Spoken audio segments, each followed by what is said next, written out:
Hey everyone, welcome. Thank you all so much for joining us today. My name is Mark Mather, and I'm the Associate Vice President of U.S. Programs at the Population Reference Bureau, or PRB. Today's webinar is focused on using the American Community Survey to inform state and local decision-making. The ACS, as I think all of you know, it's a critical resource for state and local policymakers and planners. It provides 11 billion estimates, that's the billions with a B, each year for America's communities. And today we're going to hear from some experts who are going to talk about the importance of the ACS and also to provide some examples of how they're using these data to help address equity issues in their states. First, we're going to hear from Angela Broyles, who's founder and executive director of the Texas Census Institute. Next up, we have Kelly Hoffman, who's Vice President of Data and Strategy at the Pennsylvania Partnerships for Children. And then we have Christine D'Onofrio, who's Director of Poverty Research in the Mayor's Office for Economic Opportunity in New York City. Time permitting, I'll also say a few words at the end about some best practices when using ACS data and where you can go to get additional resources. If you have any questions during the presentations, please type them into your control panel. That should be on the right hand of your screen. And we will also share a recording of this webinar after the event. And lastly, I want to thank the Census Equity Initiative and also the Annie E. Casey Foundation's Kids Count project for helping to support this webinar. And with that, I will turn it over to you, Angela. Great. Thank you so much, Mark. And thank you everyone for having me. It's a pleasure to be here to talk about the American Community Survey. So I'm going to share my screen and just bear with me for 1 minute. Hopefully I do this correctly. And I will go into slideshow mode. Okay, great. Once again, thanks for having me. As Mark said, I'm Angela Broyles. I'm the executive director of the fairly newly formed Texas Census Institute. Oop, that didn't work. Okay. So we are a nonprofit organization. We conduct research, we share information, and we engage cross-sector participation across the state in support of the census. Our mission, and in addition to that, the American Community Survey, our mission is to provide independent, nonpartisan, data-driven, and trusted census policy and program guidance that encourages census and American Community Survey participation so all Texans can enjoy a great quality of life. This is how we plan on accomplishing our mission. We have 3 pillars of our work where we are looking at research and looking at the importance of census data and how it impacts our resources, as well as how more accurate and complete data can enrich our economy, infrastructure, water supply, school, and healthcare, and improve life for at-risk populations. We're going to disseminate this research through an advocacy and education policy. We're doing this in a multi-pronged approach. We have some advocacy efforts on the legislative side to really educate on the importance of census for the constituents of a lot of our delegates. But we're also doing it with a lot of our partners and just educating via webinars and seminars and things like that, just disseminating this research to show how important the census is to our quality of life. And we're doing this mostly through regional partnerships because Texas is a massive state. We have 254 counties, so it's impossible really to do it all on our own. So we need our partners to help us amplify our efforts and to hopefully help us be more successful and to message things a bit more locally and so that it has more of an impact with folks regionally. We have 12 partners or regional partnerships. We haven't actually launched them all yet, but we have it. We're going to have 12 hopefully by the end of 2024, I believe is the projection. So that's kind of an important pillar to our work. So why do we exist? Why did we start? As many of you know, the Census Bureau does the population count, and then they come back the year later and they do the population. They look at the estimates to see how well they did to check their work. And they estimated that they undercounted Texans by about a little more than 500,000 people.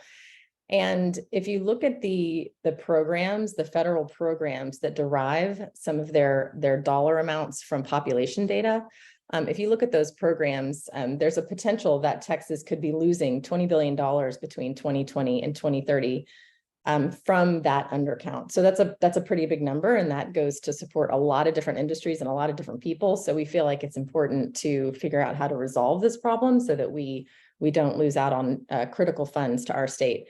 And also I know Texas is growing fast. We gained 2 people in Congress because of the growth in Texas. But if we counted everyone, we could have had 3, which really means that we would have had more representation for our populations.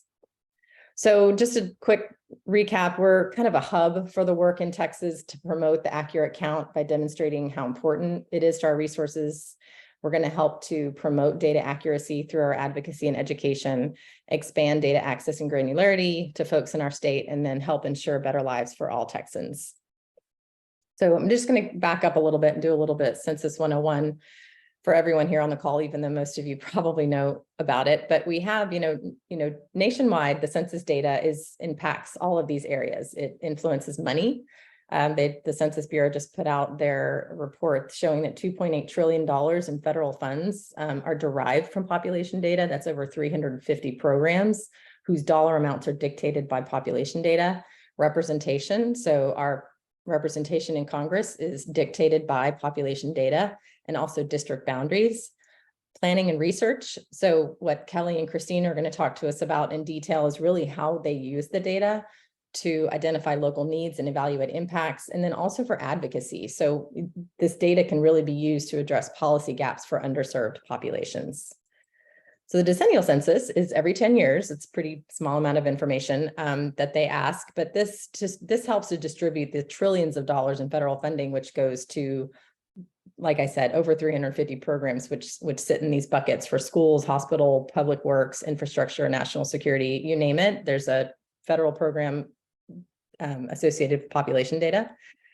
But the American Community Survey, which is what we're here to talk about today, is in some ways, I almost feel like it's more important. So it is an annual survey that's conducted by the Census Bureau that's delivered to 3.5 million households that supports near and long-term data-driven decision-making.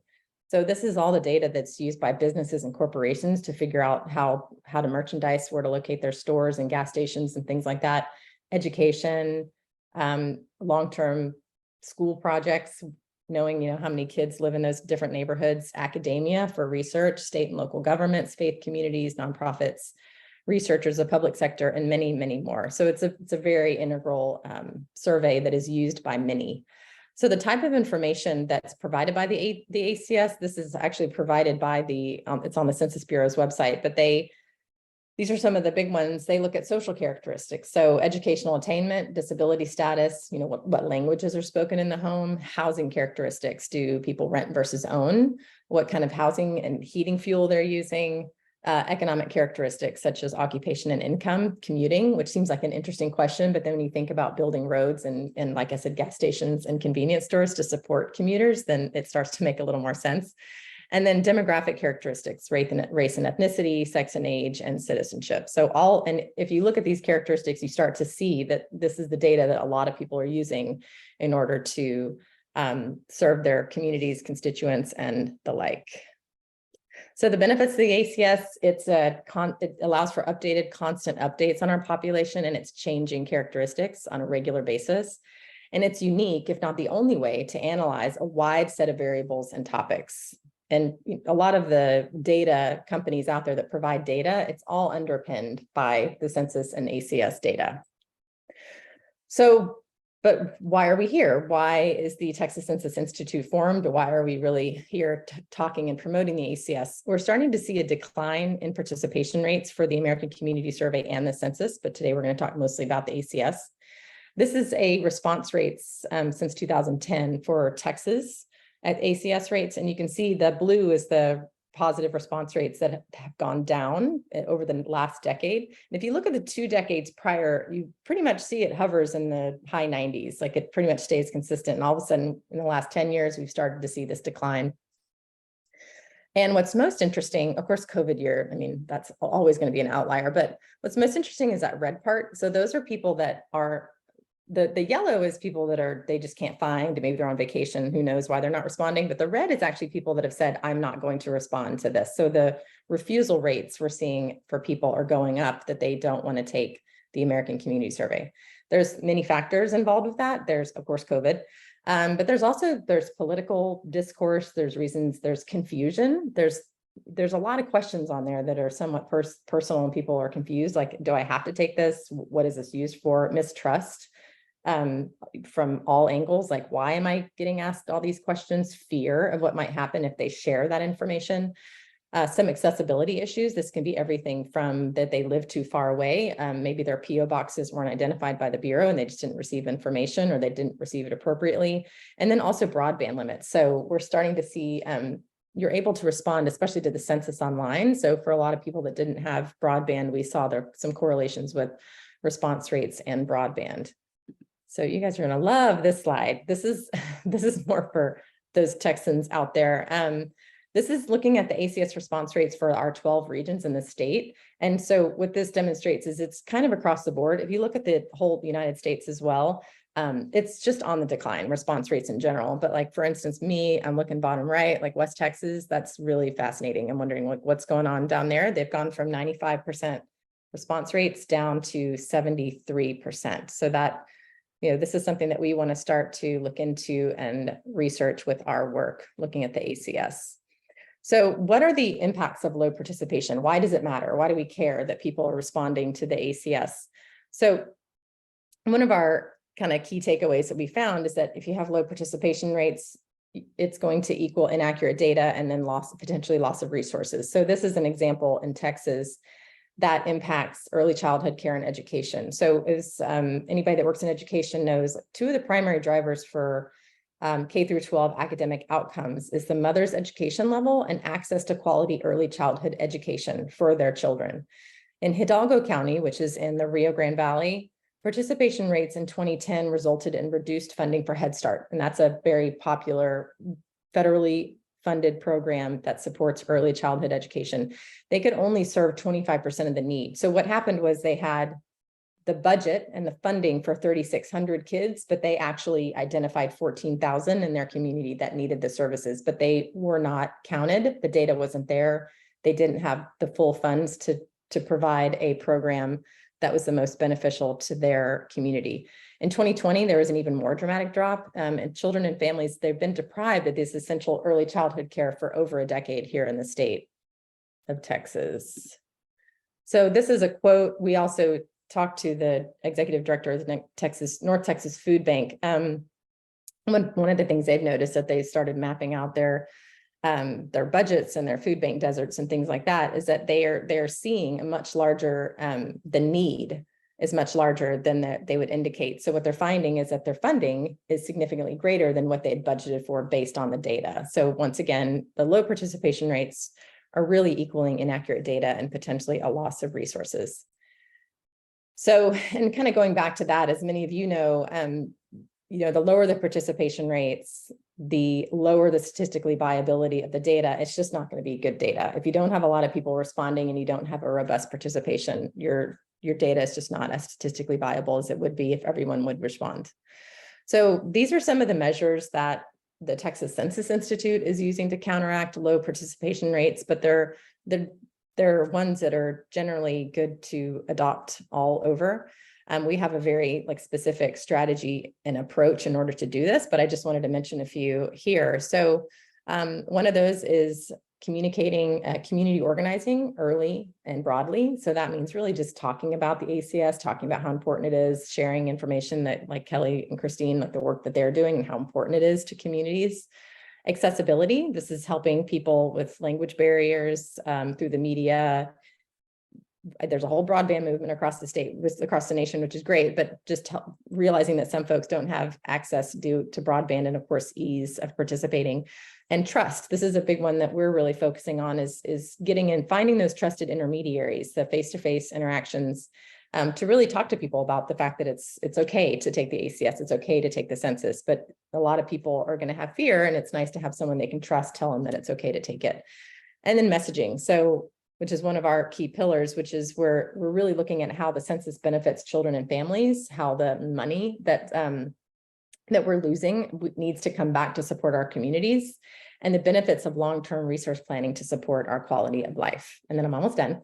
But I wanted to give this little example of how we're using our research in order to advocate and educate on behalf of the census and the ACS. Our first round of research that we did was we've been looking at the undercount and looking to figure out a methodology to determine what that is by county, so that we can have a more hyper-local approach to let people understand like where and how people were undercounted. And then looking at the second one, and what we're in the midst of right now is looking at the child undercount in Texas. And we have the pleasure of working with Bill O'Hare and Debbie Stein from Count All Kids with this initiative. But so far, we have determined that the net child undercount for Texas is about 150,000. So that's 28% of the undercount. Almost a third of the undercount is kids, which is of the 0 to 16 range, which could have enormous implications for educational attainment, labor work. I mean, there's so many potential implications in the state. So our upcoming research is going to look at just that. So what are some of the correlations between the child undercount and determinants? Like, why are people not taking it? And are we seeing some correlations so that maybe it can help us advocate and activate more in the future? What's the economic impact of the child undercount on federal funding? How is that affecting budgets and education programs? And then the short and long-term effects of the child undercount in Texas on children and their parents. So kids, affecting their educational attainment because they're not able to get the services they need, but then parents also may not be able to get back into the workforce because they don't have childcare for their children. So that just kind of gives you a feeling of how we're using our research to then advocate and message about the importance of the American Community Survey and the census. And that's it for my portion. If anybody on this call has any ways that we can work or partner or help kind of promote this work, I would love that. So please stay in touch, and I look forward to hearing from you guys later. Thank you. Great. Thanks so much, Angela. Next up, we have Kelly Hoffman with the PA Partnerships for Children. Kelly. Right. Okay, I believe you're able to see my screen. Okay. Yeah. So thank you. Hello, everyone, and thank you to PRB for inviting us to present today. Like Mark said, I'm Kelly Hoffman. I'm the Vice President of Data and Strategy at Pennsylvania Partnerships for Children. I might refer to us as PPC. We are a statewide, nonpartisan, nonprofit children's advocacy organization based in Harrisburg.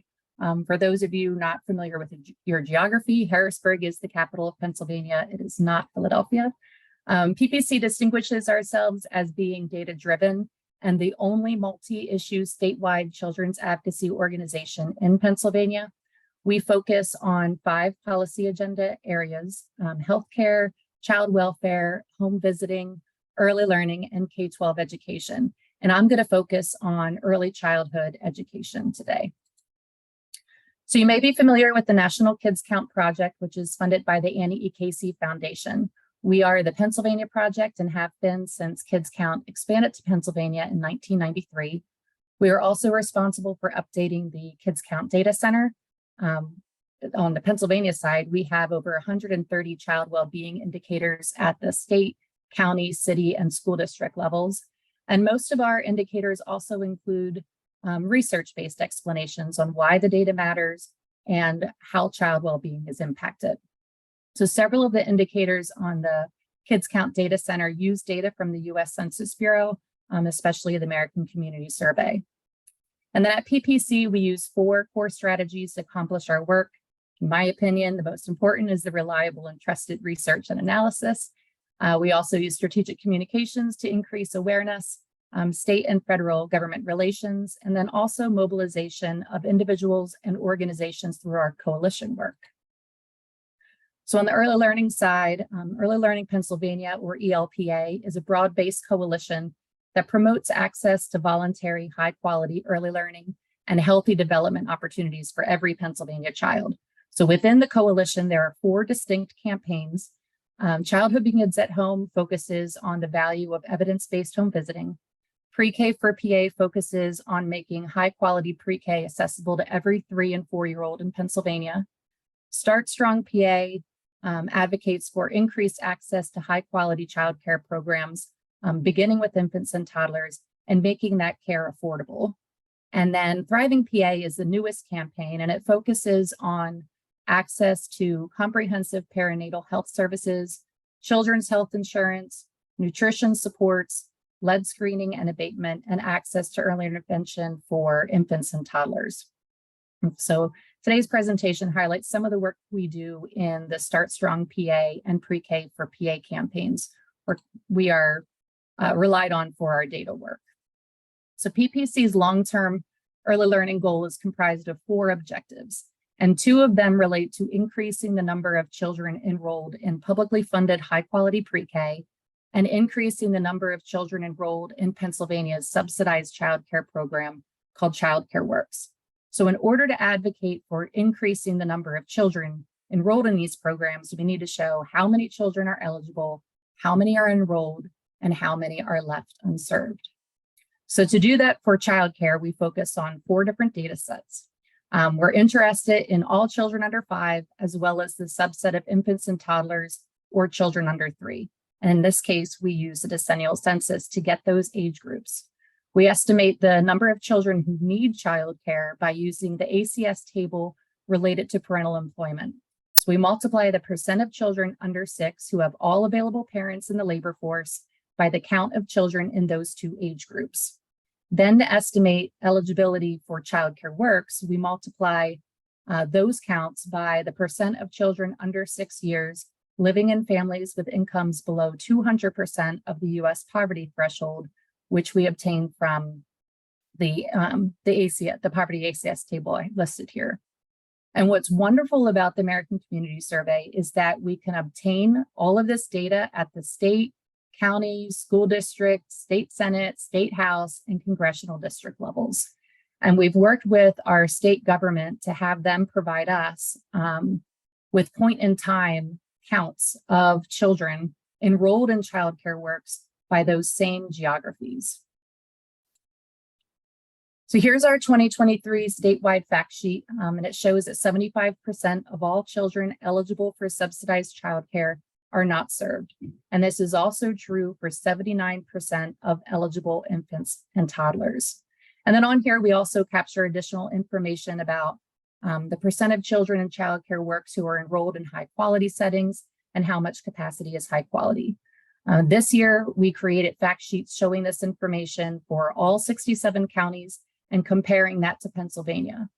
Normally, we would also create 253 state, senate, and house fact sheets so that we can talk to the legislators about what's happening in their district.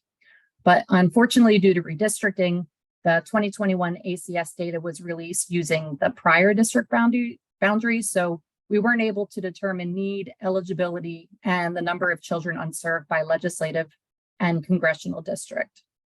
So this table at the bottom of the slide shows you information we would normally include in our interactive maps for each district, and that would also be included on the fact sheets. But I'm going to show you a quick look of what we did put together this year. So through our website, you can get to our maps. I already got us there just so that we weren't waiting for anything to load. So here we have our county map for Pennsylvania, and this is showing the percent of children who are in childcare works that are not in high quality. So the darker red is meaning the higher percentage. If we look at Philadelphia, you can see information specific to that county, including enrollment for children under 5 and infants and toddlers. We can see counts of providers who are providing childcare works and are also high quality. And then for every county, we have a fact sheet. So here you can see for Philadelphia that in this county, 69% of the children under 5 years are unserved in childcare works. 69% is high, but for Philadelphia, because of this being an urban county, that relates to over 28,000 children. And then for infants and toddlers, it's 74% are unserved, which is over 18,500 children. Also for our maps, we have the ability to look at all of the high quality childcare providers. So here we can click on one of these and you can see that this is who the provider is, their address, the type of provider, their license capacity, if they have a childcare works agreement, if they had any enrollment in October of 2022 and their high quality designation. And then we also have providers that we want to point out who are not yet meeting high quality standards. And in some cases, they may or they may not be enrolling children through Childcare Works. We also have this information available for all school districts at the House level, Senate, and congressional district as well.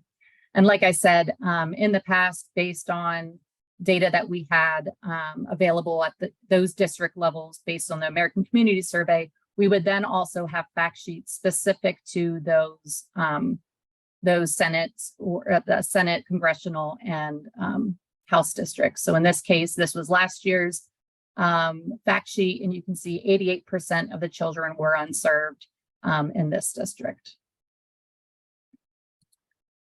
All right. So we do something similar for pre-kindergarten. Publicly funded pre-K does not use parental employment as an eligibility factor. So we multiply the population of children ages 3 and 4 by the percent of children under 6 living in families with incomes below 300% of the US poverty threshold. 300% of poverty is an eligibility criteria for one of our state-funded pre-K programs. It's called Pre-K Counts. And so it really helps us to narrow the targeted to a targeted population to see eligibility.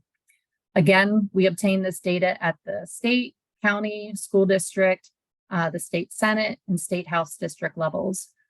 With our help, the state office then provides a distinct count of children within 3 of the 6 high-quality publicly funded pre-K programs in Pennsylvania by those same geographies. And then I determine the counts of children by those same boundaries for the remaining 3 programs, add them together. And it's what I do, it's based on the location of where the children are served.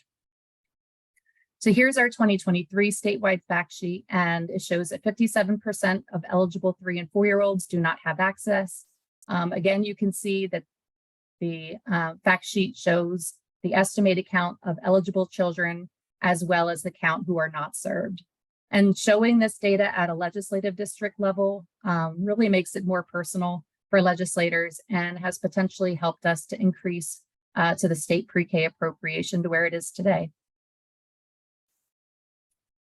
And again, in previous years with the ACS data using the boundaries before redistricting, we were able to provide some more detailed information at those district levels. So this year we only included county and school district maps in our mapping tools. So here for pre-K, again, we have our map. This is actually showing the percent of eligible children who are unserved. So let's take a look at Allegheny County, which is where Pittsburgh is located. So in this case, again, you can see the total number of children, the total number who would be eligible for pre-K counts, which is under 300% of poverty, the enrollment, as well as the unserved. We also have information regarding the total number of high quality pre-K locations. So of the 289 eligible locations, 205 receive public pre-K funding. And then we also include additional information specific to pre-K counts and how many childcare providers are participating in there and how many total pre-K classrooms would be needed in order to serve all of the unserved eligible children. And again, we have a fact sheet for each county that provides the same type of information that is available on the map. And then we also, in this case, we do show the publicly funded high quality pre-K locations. So I'll just click on one here. So this is an elementary school. They have pre-K counts in school district pre-K. We can pull another one here. This is a state-funded Head Start in Mount Union. And then we also allow individuals to see who are those providers that are actually eligible to receive public funds, but are not yet receiving those. And so in some cases, a lot of times it's a school district where they might not have their own school district pre-K programs, such as here are just pulled ones, Newberry School District, or sorry, Newport.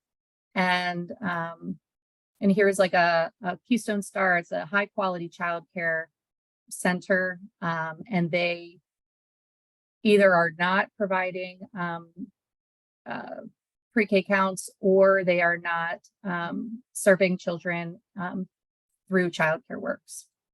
And then we also have the data, same information by school district. Again, in the past, we would have, and starting next year, we'll have fact sheets for each of the Senate and House districts.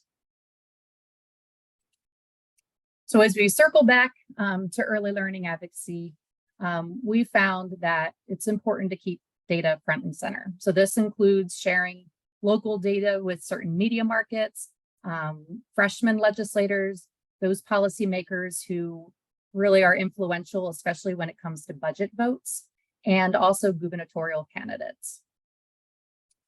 And then the American Community Survey, it captures a lot of information, just like Angela was saying, and I'm sure Christine's going to show you as well. And we also use it to estimate the number of children in kinship care who are living with their grandparents. We're looking at the percent of children without health insurance, even looking at those who, based on the type of health insurance that they receive. There's the count of disconnected youth. And as Angela even mentioned about educational attainment, and we're specifically looking at educational attainment of Pennsylvania residents. So this is just showing you all the reports and fact sheets that we develop. And most, if not all of these, are using data related to the American Community Survey, especially when we're referring to eligible children. We do have some disaggregated data for childcare and pre-K enrollment, data by race. And it would be really helpful to see that as a percent of eligibility. It's sort of, how can we make this even better and really showing inequities. The issue that we're having at PPC is that I honestly am not sure how to do that at the local level. So I'm going to use this platform to just request that if there's anyone that can connect me or connect with me on how to explain how we can use the American Community Survey data to estimate the percent of children by race who are eligible for childcare or pre-K using those tables that I included in the presentation at that local level, I would love to talk with you because it's really where we want to go, what our next step is to show the percent of children who are really eligible by race and are left unserved. Thank you. Thank you, Kelly. Next up, we have Christine D'Onofrio from the New York City Mayor's Office for Economic Opportunity. Christine, I'll turn it over to you. Okay, I'm here, but I'm looking for the share screen. It seems to have disappeared off of my screen. You move your mouse to the bottom and maybe it'll. There it goes. Okay. No. It seems to have. Oh, I'm so sorry. This seems to have disappeared a little bit. There it is. Got it. Okay. And here we are. Okay. So is that visible now? Looks good. Great. Okay. Thank you. Hi. So thanks, Mark. And I'm really glad to be here and part of this discussion because it's so interesting and so important. And so my presentation is a little bit different because I work in government as opposed to an outside advocacy group. So I'm part of the Mayor's Office for Economic Opportunity. And we are going back to about 2006. We were a poverty innovation lab. Essentially, we started out as piloting and evaluating programs and doing some research, which I'll talk about here. And we've become sort of embedded in city government in multiple ways, including improving benefit access and working sort of across agencies to break down silos and get programs into place in a reasonable way. So I'm going to skip over here. Okay, I'm going to skip over some of the material in this deck, but it'll be there for later. One of the key things we do for poverty research is we produce an annual poverty measure for New York City that's very specific to us. And if you're familiar with the problems with the official poverty measure, you'll know that it's not a very good measure of poverty. It underestimates the amount of resources that families have, and it way underestimates the needs that a family would have at a very minimal level. So we do something similar to the US supplemental poverty measure, where we count a lot of benefits like earned income tax credits and SNAP benefits as part of household income. We have a better measure of what people need, which is based on actual expenditures at the national level. And we do a separate adjustment beyond that for the cost of housing in New York City because it's so high compared to the national average data that we're using. And so we end up with the poverty rate that is higher than the official poverty measure, but it was kind of welcomed at the time that we did this in 2008 because it gave us a better sense of what our target was. Because part of this, so we were early users of the American Community Survey, and for the first time we could see, going back to the 2005 and 6 files, just how deep poverty was, and then what it looked like, who was poor, where were they located, everything from race and ethnicity to employment status to ages, more than we ever imagined possible. So we use that to describe poverty and where it's located. We can simulate alternatives, like what if we raise the earned income tax credit?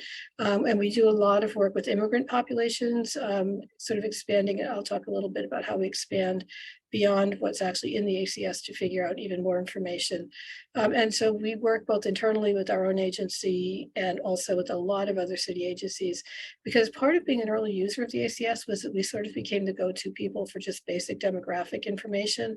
So it's changing now because the use has become so widespread, but it's been a really interesting experience for us to see what people needed to know. So our data, so many of you, if you've used the ACS, are familiar with the table maker functions at data.census.gov. We're a little different. We use, for most of our work, the microdata files, or the PUMs, or public use microdata sample files, that are also available online. And they're just like a CSV file format, like a giant Excel file that lets you ask a lot of questions, and you can do more data analysis that we use, R, SPSS, or any sort of standard data analysis program to work with. And then we supplement it. We actually impute into the ACS file itself more information from other surveys, both national surveys and also some internal city administrative data. So it's kind of like an ACS file on steroids that we can ask a lot of questions of. But if you're using the online tables, you can do a lot of the similar types of queries that we do by using the poverty measure that Kelly just showed us with it. To just look for tables about poverty. You have options, and the great thing is that you can see income, below or above certain amounts of poverty, which, as Kelly just mentioned, program eligibility is based on those numbers. So it gives you a real sense of who eligible populations are versus actual receipt of benefits. So in working with the data, sort of what we've learned over the years is the first step is once you're done playing and getting excited about everything you can find, is to frame your question really thoughtfully. Because I think a lot of times when people come to our agency, we're not getting asked the right question for the purposes that they need. So think about it carefully. Think about, and I'll talk about 1-year and 5-year data files and what the trade-offs are, and the geography, the size of the geographies you're trying to get to, and the people that you want to know about, and exactly how you want to know things about them. So I'll go through a little bit of that. So the 1-year files, it all depends on, everything comes down to sample size and how many people were able to be surveyed. And this is where the non-response rate really, really matters. But in general, the census works really hard to do a representative sample of people in an area and households in an area. And it's really critical that they get enough observations of certain types. And some, in a small population, they won't. So we have 8 million people, 3 million households. We can pretty much anything we want to know at the city level. We know that the data stands up statistically for reliability. We can do we can filter down a little and do, poverty by race and ethnicity, by age, by sex, by borough, right? And we can observe the beauty of the one-year data is you can watch the data change incrementally over time. So you can watch changes in demographics, like the number of children. You can look at changes in employment status, in household formation. So that's just really great stuff to have at your fingertips. But the problem is when we want to go below the citywide or boroughs. So New York City is like 5 boroughs, right? Manhattan, Brooklyn, Queens, Staten Island, and the Bronx. So each one of those is a county on its own. And so we can pretty much do the same at the borough level. I could tell you detailed poverty characteristics between the Bronx and Brooklyn, and know that it's reliable data. When I go below that, it's a problem. And everybody, of course, wants to know about their own neighborhood in a city. So that's problem number one. The second is when you ask a question that's too narrow. So here's a hypothetical question, how many men that are 60 years old, born in New Zealand, living in Manhattan, speak a certain language, have a certain income, and drive 40 miles to work are there in New York City? And the answer is probably a few hundred, right? We're a big city, but the reality is there's not going to be enough of them to have been picked up well and be represented adequately in the survey. So that's not good for one-year data. And if you try to make a table and that happens with your query, you're either going to have blank cells or a table that you think should be available might not be available. And if you're using the PUMS file, your answer you'll have the margins of error are provided, so it will fall outside your margin of error, or if you do a significance test, it will fail. So how to get to these questions, and I think this goes a little bit, Kelly, to what you were asking about, how do I do race and ethnicity by children, by geography, is possibly trying 5-year data.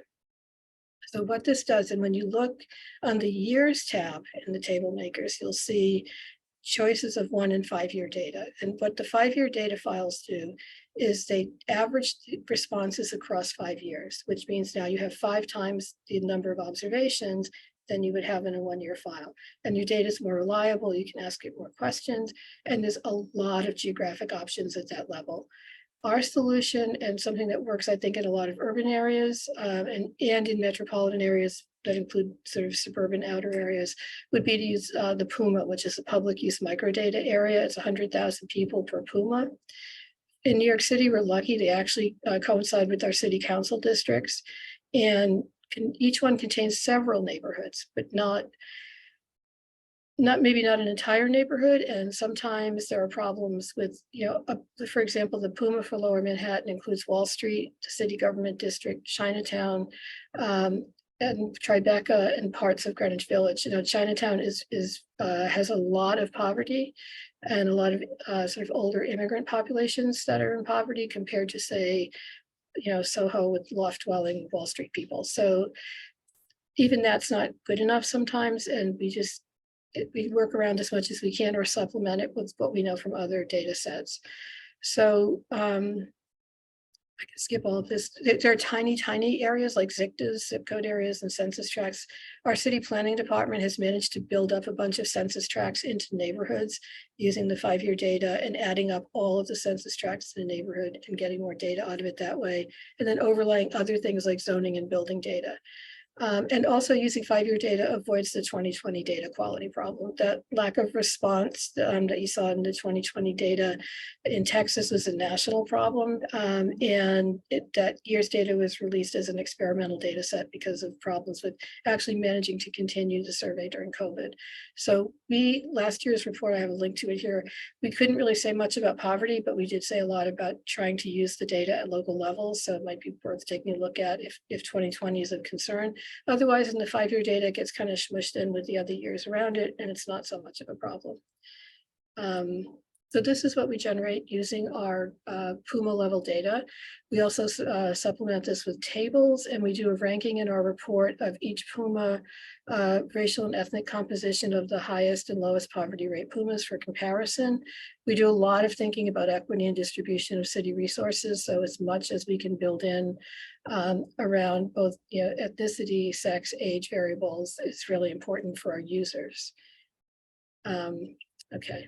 The next issue is people. And the first question you need to think about when you look at a lot of people, is whether or not to include group quarters. So these are, you can see the list of things, more institutional type or group housing situations. We don't really do poverty rates for them. They don't have the same sort of, what's their cost of living, what's their resources, we don't know. We don't, but it's good when you're doing demographic analysis. For example, if you wanted to think about how many elderly people are caring for grandchildren in their home, and you include group quarters, then your denominator, the ratio of grandparents taking care of kids to the full population of the elderly, that full population is going to be too big. So the share of grandparents taking care of kids is going to look relatively small because you're comparing them to too big a population. If you just use non-group quarter populations, then you're going to have the actual grandparents who could be taking care of kids, not including people in nursing homes or prisons, for example, compared to the people who are taking care of kids. So that's really important in building both performance indicators and also thinking about program outcomes and how you're measuring your metrics as you go along. So that's the group quarter problem. And then the next one is the unit of analysis. And that has to do with how you think about individuals, and I'll show you in a second what context you want to measure them in. And then the difference between a family and a household, because particularly in urban areas, but I think probably more widespread overall now, households contain more than one family. Families are complicated units with extended families living together. So do you want to talk about all the households in your community that have a particular data point, like people who drive to work, or do you want to look at the number of families who have somebody who drives to work? So this is sort of what I mean about thinking through and framing your question in the way that's most useful to what you need to show. So here's an example of some issues with child poverty. So children are on the left-hand side, 21% of the population, and 21% of children are in poverty, which seems fairly that the share of children in poverty reflects their share in the population. But the reality is that when you look at children as a percent of all of the people in poverty, they're 25%. So they're slightly overrepresented in the population in poverty. And if I'd shown you this for the elderly, it would be even more dramatic. I think the elderly are probably 15% of the population, but another 22 or 25% of the population in poverty. So that's something that you always need to think about what you're showing. And often when you present data, people will ask you, wait, is that the number of children in poverty or the number of children in the poverty population? And you need to be ready to answer that question, as I've learned. So on the right-hand side is this list of degrees of poverty, and this goes to that table variable you can choose on percent of poverty is what it's called. So I think of this for our purposes as an indicator of risk. So in New York City, only 4% of children are living with families with income below 50% of their poverty threshold. That's because the amount of benefits that we count are very generous to children, and they're designed to be that way. Child tax credits, for example. There are 21% of children below 100% that are in poverty, and then almost over half the kids in the city are living in households with income below 150% of their poverty threshold. And I consider that something we need to really watch. I think an additional quarter of the children in New York City are at the risk of falling into poverty. And poverty is not a lifelong status. It's something that people move in and out of over their life cycle. And then if we look at people below 200% of their threshold, almost 70% of the children in the city are living that close to the poverty threshold. And for us, if we use our own threshold, it's higher than the official, and that would be $72,000 or something, which in New York City is not great. So, and it wouldn't take it. They're living fine, but it wouldn't take much for an incident to generate more poverty, right? And then we also estimate a poverty gap. We look at all the families in poverty and say how far does their income fall short of meeting the threshold? And as sort of a thought exercise, $1.76 billion, if appropriately allocated, would bring all families with children out of poverty. So that's sort of like our meta target, but it's always kind of good to watch how that's changing over time. And then beyond the poverty measure, in our own agency, we're sort of the reality check as we work on framing policy design. We also do a lot of digital navigators to get people through benefit access in a more successful way. So there's a lot of user testing that we sort of can give some background on. Here's the population you're reaching out to. Here's the language needs. Here's the number of parents, young families, for example. So that's internal, but across the agencies, this is where really fun work happens, because I mean, right now we have most agencies, I think, have someone somewhere who knows how to use the ACS and have built internal research teams. They're combining it with their own data, but we're still, particularly when poverty is an issue, we're brought in. So I'll give a couple of examples. For childcare subsidies, there was a lot of money that came into the city through state and federal grants this year to increase childcare subsidies. So we worked with the Children's Services Agency, Education, Social Services, and developed a data set that looked at age, because we needed to think about toddler care versus infant care. Looked at location, not just, and this is where the ACS is so valuable, location, not just of where these families are living, but where the parents commute to work and how they commute to work. So we could look and see, well, how many parents are using this particular subway stop? And then we took all of this information, and with the agencies, we managed to map out, not as nicely, I'm afraid, as Pennsylvania, but we managed to do some kind of mapping out of where seats were located and where children and families were located to see where the shortfalls might be happening. And then there was a whole other arm of work that started working with providers. And then we also looked at income as a percent of poverty yet again. Also, we were able to look at income as a percent of state median income, and a lot of housing programs rely on either state median income or area median income, and you can crosswalk those income values to a percent of poverty value by looking at, here's the poverty threshold, the median income is 130% of that or something. So there's ways to work through that and get closer to data you need. And then two more examples. During COVID, there was an immediate rush by all of us to do things like make sure that the elderly had air conditioners when cooling centers closed, that children had food to supplement school meals, that people had laptops and broadband.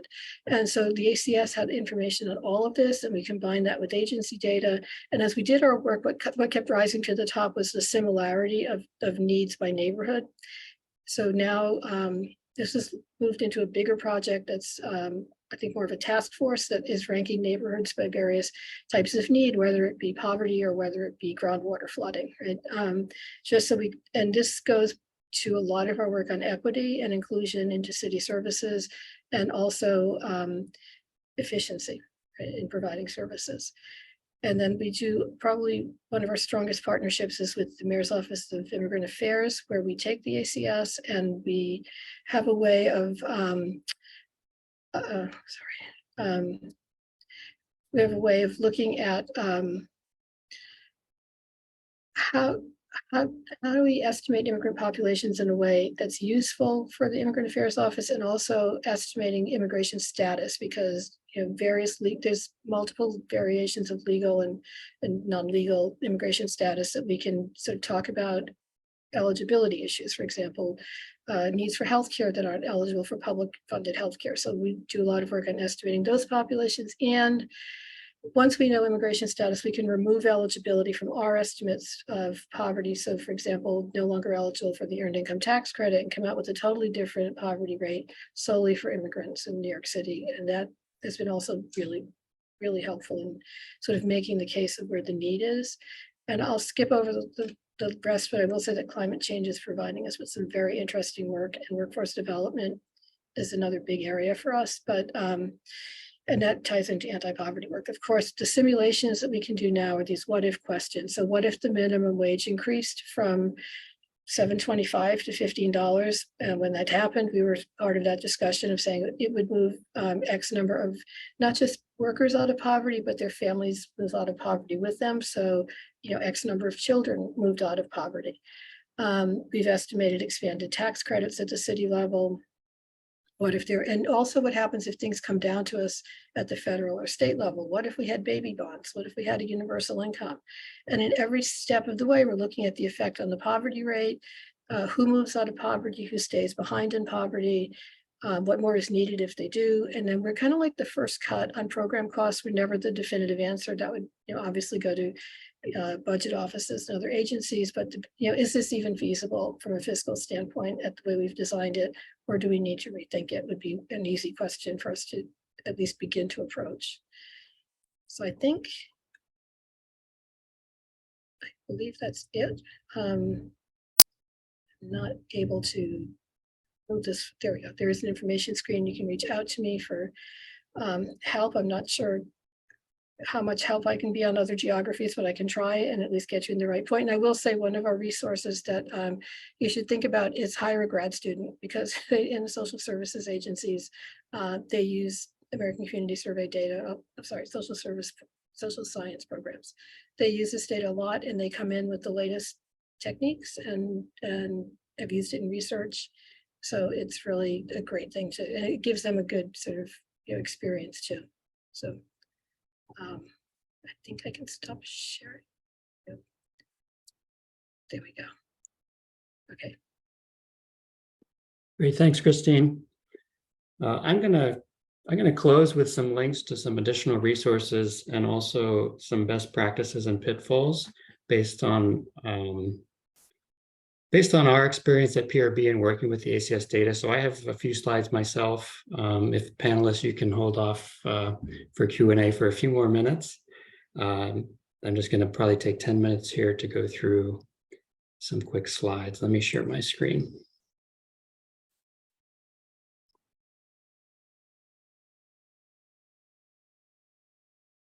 Okay. And I want to start by directing you to two reports, and Angela already mentioned one of these. This is the new census report that just came out recently on the federal funds distribution.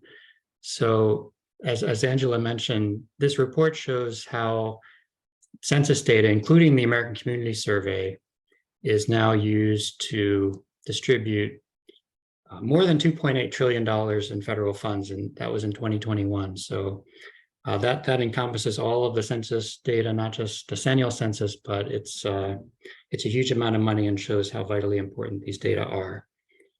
And that's just at the federal level. So it doesn't even include all of the different ways that the data are being used at the state and local level.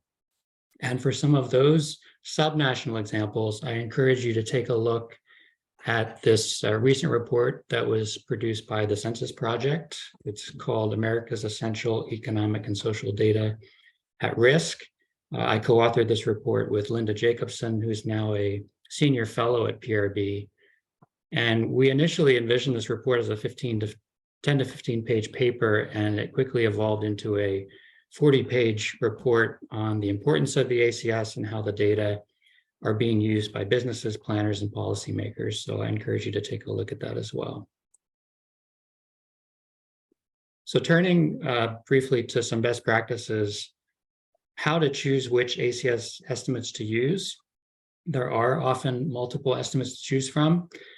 And I wanted to start with an example that made the news a couple of years ago when Pete Buttigieg was running for president in 2019. He or his staff had made a claim that based on ACS data, that the poverty rate for Black or the African-American or Black population in South Bend, Indiana, had been cut in half during, while Pete Buttigieg was mayor of South Bend. So he had this quote, and then it made the headlines because the Census Bureau checkers wanted to take a look, and they actually contacted PRB, and we found that yes, in fact, if you look at the ACS one-year data, the 2011 to 2017 one-year ACS data, there was a 54% decline in the poverty rate for the Black population in South Bend. But the problem is, because of sampling error, the one-year data may not be the best choice in this case. So if you use the 5-year ACS estimates from 2007 to 2011, and then from 2013 to 2017, you can see that the percent change was much smaller at 6%. So the point is that 1 year and 5 year data can yield very different estimates.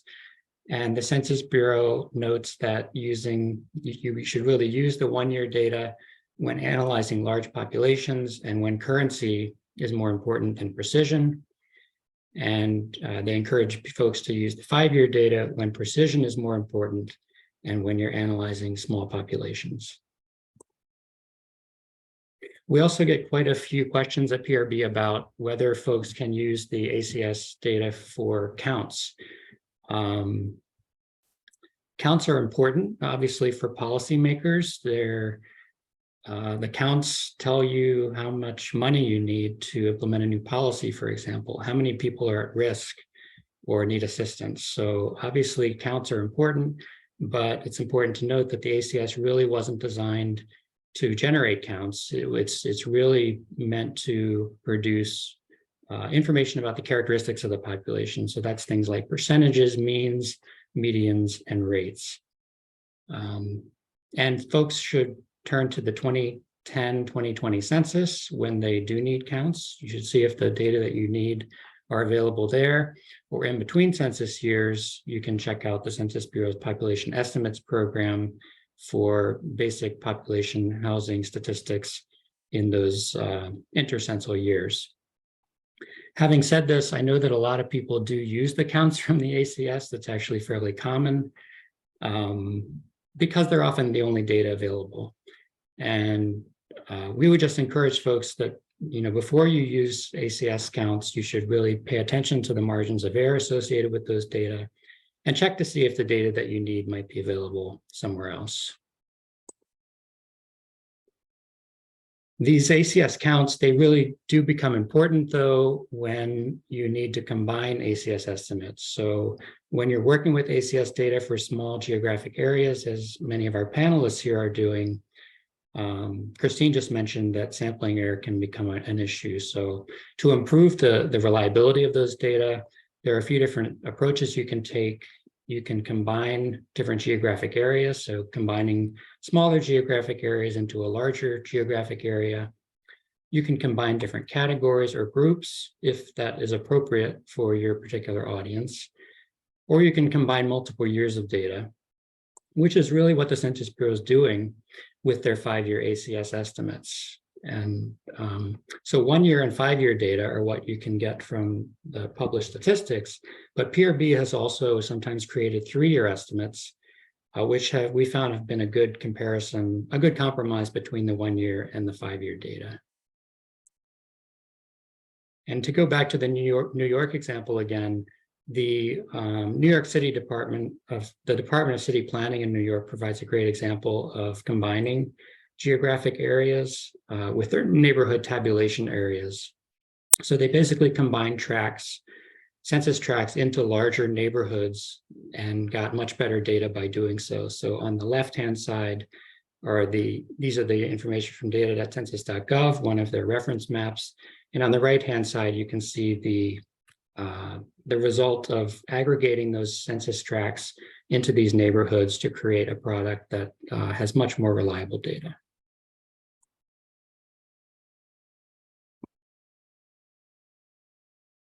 Another way to get more out of the ACS is to combine them with administrative records, and that's exactly what Christine has been doing with her project.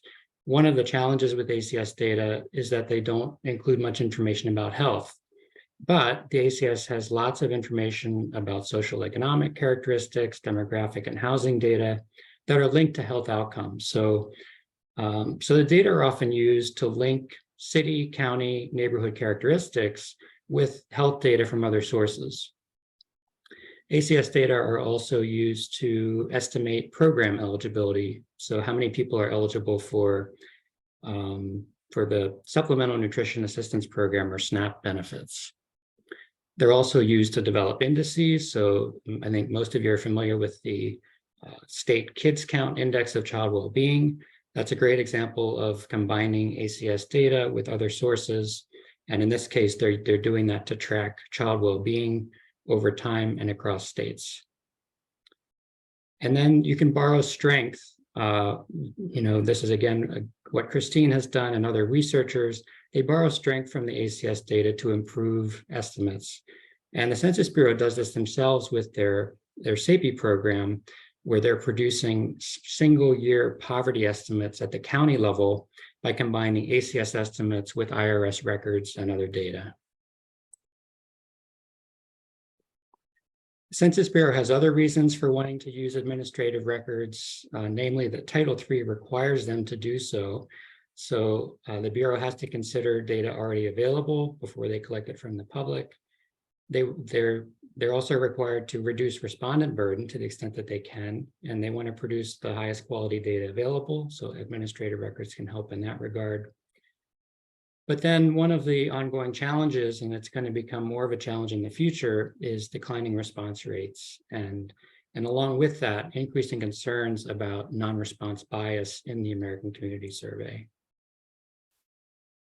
So Angela had shown the response rates in Texas, but there's a similar trend happening nationwide. So this is a chart showing the ACS response rates from 2005 through 2021. And you can see the really big dip here during, when COVID started in 2020. But even before COVID, the response rates were starting to decline. And in 2021, although they bounced back a bit, they still are not where they were 5 years ago. And I think this is going to be one of the Census Bureau's biggest challenges moving forward. So just in closing, I wanted to share some of my personal favorite resources on the ACS. And I feel like some of these are underutilized, but there's so much data available, and data.census.gov can be certainly confusing sometimes. And so I think some of these resources can help in that sense. The Census Bureau's table shells and table list is a great resource because it provides all the table shells in one place from the detailed tables, so you can figure out what's available before you go into data.census.gov to grab your table. The statistical testing tool that they provide makes it easy to conduct tests for statistical significance with multiple ACS estimates. They have an API tool that allows you to bypass data.census.gov entirely. It's a great tool if you can just invest a little time to figure out how to get started with that. And then just this month, the Census Bureau released their race, ethnicity, ancestry, and American Indian Alaska Native tables. These tables only come out every 5 years, and they provide the most detailed ACS data that you're going to get for racial, ethnic, ancestry, and tribal groups. So it's really kind of similar to the old long form tables that we used to get back in the 2000 census or previous censuses. And then the 1-year supplemental tables. These are high-level 1-year ACS estimates for areas with populations of 20,000 or more. And these are, for those who remember the ACS 3-year estimates, when those went away, I think these kind of stepped in to fill the void left behind. They're a great kind of, again, a good kind of compromise between the 1-year data and the 5-year data. They just don't provide quite as much detail as the detailed tables do. And then finally, the subject definitions. I know people often get confused about some of the topics in the ACS and how they're measured. This document will provide you with everything you need to know about measurement in the ACS. And then just a few additional resources. If you're not currently a member of the ACS online community, I encourage you to join. It's really a great place if you're new to the survey to learn how to get started with the ACS. And there's lots of experts on there that can quickly answer your questions about the data. I also encourage you to check out the Census Bureau's ACS website, and in particular, their guidance for data users available from this page. And then the Census Project is, I subscribe to their newsletters to stay up to date on issues that might affect the census or ACS data quality and funding. So I'm going to stop sharing now. And can I ask the panelists to come back? Great. We have a few questions that have come in, but I also have a couple questions for you all. I'm going to go ahead and take the prerogative as the host to start with those. And it's going to start with you, Angela, which is, I think one of the challenges with the ACS that I've seen is that a lot of people don't even know what it is. They know the decennial census, but the ACS, because it's only sent out to, a fairly small sample of people every year, they often haven't even heard of it. So I wondered if you had any suggestions for how folks who want to, advocate for the ACS, how they can address that. Yeah, I mean, I definitely think educational seminars such as these are really helpful. I'm just seeing how Kelly and Christine are actually using the data, I think is one of the more impactful ways to see how it's used, but then also the potential downsides to not having accurate data. So I think it's a good tool. I know that we're looking to put together a lot of different case studies in our communication strategy to disseminate out there and build networks within those trusted messenger groups. And so that we can, the groups that you wouldn't necessarily think to talk about the ACS. So religious groups, community organizers that don't necessarily use the data, but we can talk to them about the importance of the data, because that's who a lot of the folks on the ground who are not participating are going to potentially ask if they should take the ACS or not. And we're also working on a congressional level to help educate even our delegates, because we're even finding, because there's so many things that people have to think about and worry about today that it isn't necessarily top of mind. So we're taking some time to educate even folks on the congressional level, like what is the ACS, what are you doing, and how are your constituents using it, so that when they need to vote on specific measures with the ACS, or they get calls from their constituents like, what is this thing I got in the mail? They know what it is and they can say, go ahead and take it. So I think there's definitely a few ways, but I think those case studies and how people are using it and the constituent voices is really important. Great. Kelly, I wondered, question for you, how have legislators or their staff responded to this information that you're providing? Have you gotten any pushback from them or positive feedback? It seems like an extremely useful tool that, especially enabling legislators to be able to compare the needs in their districts or shortfalls compared with other districts. I wondered if you had any reaction from folks. Yeah, I would say it's been really positive. Initially, when we were, first sharing data, we were doing fact sheets at the county level, but then you have legislative districts that are, spanning multiple counties, and so it was kind of difficult to say, okay, representative, here's the information for 4 counties, versus now giving them one fact sheet that's really, localized. It's very personal. They can see the number of children in their district and those who are unserved. So we have received some really positive feedback. A lot of the freshman legislators have been really appreciative of it because they're so used to not seeing data at their level.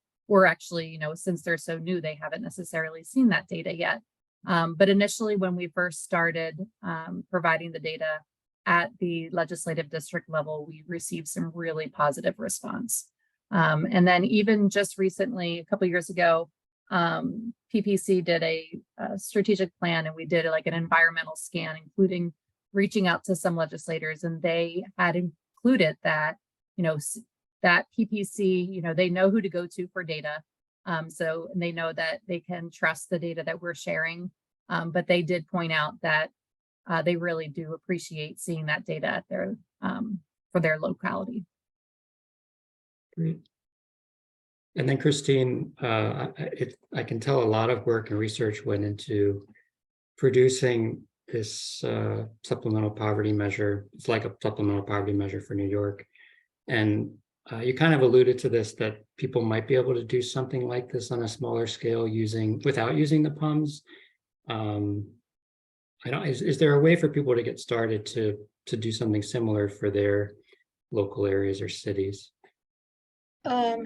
It's really hard. So, I mean, without using the PUMs, you have to rely on either there's two tracks to the same. So you have to rely on the official poverty measure or look at the supplemental poverty measure thresholds by family size and link that to percent of poverty to figure out the households that are above and below that threshold, and kind of sometimes it's just dumping a lot of census tables into Excel and just working with them until you get it to the place you want it to be. The other is we've worked with a couple of locations who tried to set this up. It's very difficult if you're outside of government. It took us about a year to do it, and I would imagine it would take about a year for a locality to try and do it. But it can be done, and I think it's getting better because Census is, they're working harder on integrating the SPM with the ACS. So I think that there's a little bit more understanding of how that might work, and I'm happy to talk to anyone who wants to try and take it on. Great. And I do know that the Kids Count Data Center does include at the state level, a measure of children living below the supplemental poverty threshold. So it's when you get below the state level that you need to do some heavy lifting to figure out how that works. We have a few questions that have come in from the audience as well, starting with you, Angela. A question from Debbie Stein. She was very excited to see the response rates at the county level that you presented and wondered if, do other people know about those? Is there anybody else using those that you've heard of? Because it seems like a very helpful resource that people can use to advocate for better data. I don't know about other states that are using that data, but I know Kelly asked about it as well in the chat where that came from. So I'd be happy to share that information. It's in the chat as to what our researcher did was looked at some response rates on the 5-year level. And even though we had to take percentages and estimate county populations to come up with those numbers, it took a little bit of finagling, but they are available, and I'd be happy to share that information. Great. Oh, but I did just while I was preparing for this presentation, I did just for fun look at Minnesota, because I know that they have had a really strong campaign to support the American Community Survey for about 10 years, and they're also seeing a decline, but it's nice to see that it's not as bad, especially not as bad as Texas. They're still up there in the 80% response rates. So. Yeah, and I feel like Minnesota and that part of the country has always historically had higher response rates, both in the census and in the ACS. So there could be multiple factors at work there. There's a question, I think this is for you, Kelly, about did your data allow you to do any disaggregation by race or ethnicity?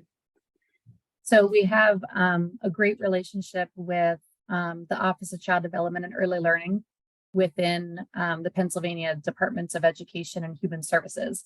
We have a data sharing agreement with them, which allows us to receive enrollment information for childcare works and the 2 state-funded pre-K, high-quality pre-K programs.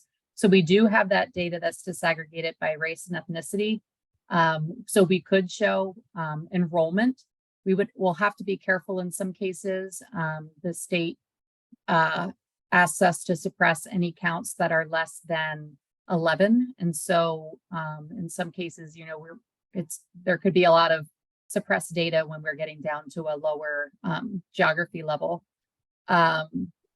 But yeah, like I was saying, where we're really interested in looking is, yes, if we have the enrollment information, are we also able to see,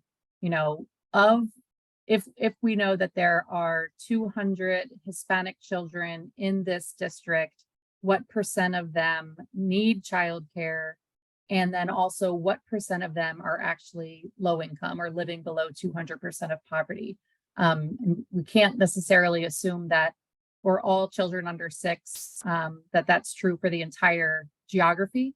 And we know that we need to be able to see that data broken down by race and ethnicity, which is the part that I think we're struggling with. But yeah, we do have the data disaggregated by race and ethnicity when it comes to enrollment and population. It's the middle piece that we really want to be able to see those percentages by race and ethnicity. And also for you, Kelly, someone asked if you're concerned at all about the confidence intervals at the level of geography that you're working in. Yeah, definitely. I mean, at this point, we're using the 5-year. I didn't make that clear within the presentation, but we are using the 5-year ACS. So it is at least grouping those several years, several surveys. We haven't really taken that in consideration as far as the data that we're sharing with the legislators, because it is the 5-year. But at this point, we're just moving forward with the data that we do have.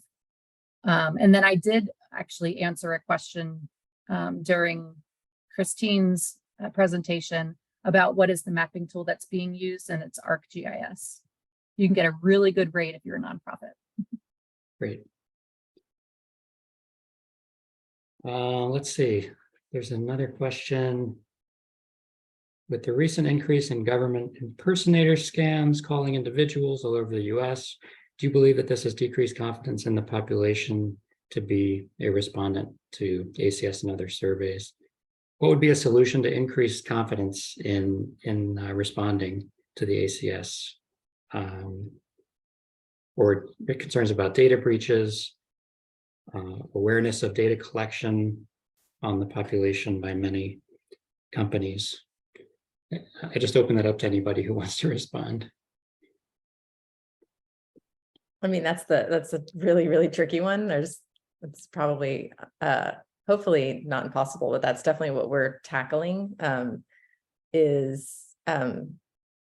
mean, one of our hopes is that we kind of overpower the negative messaging or the fear messaging or things like that with more positive information that can be shared about these programs and the potential data security. But in terms of if there's a data breach or even data breaches and the awareness of data collection, yeah, I mean, that's definitely a bit outside of our realm, but we're going to do, I mean, our best to really just educate on the importance, and that hope that helps to overcome some of that decreased confidence in taking the census. So it's a big challenge for sure.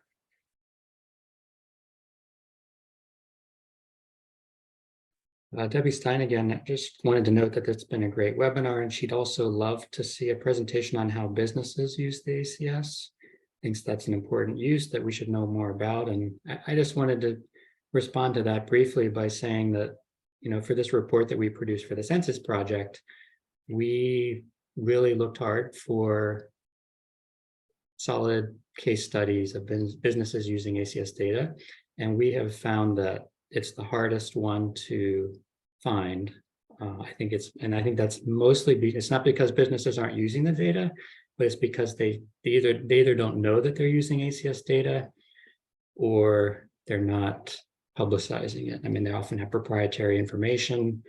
So it was a real challenge to find those uses, but I agree, especially in terms of showing the value of the ACS to legislators, it's extremely important to show how important these data are for for-profit businesses. Yeah, we've been, oh, sorry, Christine. We've been working with, our next initiative after children is the economic piece. We're going to be looking at the businesses that use the data the most, so we can kind of see like who's most vulnerable. And our partner, our first regional partner, is actually they do a lot of advocacy for education and every issue that affects communities, but they're actually a conglomerate of chambers of commerce. So we're hoping that through that partnership that we'll be able to get more of those case studies. To your point, Mark, they are mostly proprietary, but what they can do is help us put together, take out some names, take out some, give us good case studies that aren't real. Like when Texas brought the pitch to have the Super Bowl come to Dallas, they used ACS data, but they're not going to want to share all that stuff, but to put together some case studies. So hopefully we can help with that going forward with some education on the business side. But sorry about that, Christine. No, it's fine. Actually, I'm glad you said that because I was going to talk about the Chamber of Commerce. And it kind of links both this participation and business use because I'm thinking maybe it was around 2015, there was some federal attempt to end the ACS because it was some government overreach or people didn't want it, whatever the reason was. But the first defender of keeping it was the Chamber of Commerce because it's still useful to businesses. And I think and it was used to define markets and potential for survival. And there's also the census has like they just released a whole new wave of business data. Like they have a tool that will show you your geography, how many similar businesses there are, who your potential client base is based on other businesses, their revenues. And I think if you mix that with the ACS, it's such a powerful tool that it really should be more of a business partnership to keep the ACS going. It's really valuable to them. Yeah, the economic Census Business Builder, I think it's called. Yes, thank you. Yeah, they wanted to make the ACS voluntary because that's actually mandatory right now. And I think that was like 20 years ago. And one of a Houstonian from the Greater Houston Partnership, which is a conglomerate of chambers, he testified in Congress to say exactly that, Christine. So yeah, we had a strong business contingent supporting to keep it mandatory, not make it voluntary. Okay, well, I don't see any other questions. We have a few more minutes though. Do any of the panelists have anything else you wanted to add or questions for each other?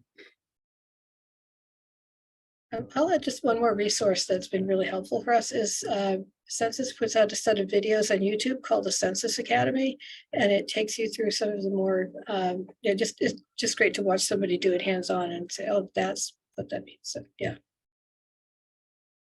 I agree. Those are great. Their data gems are great.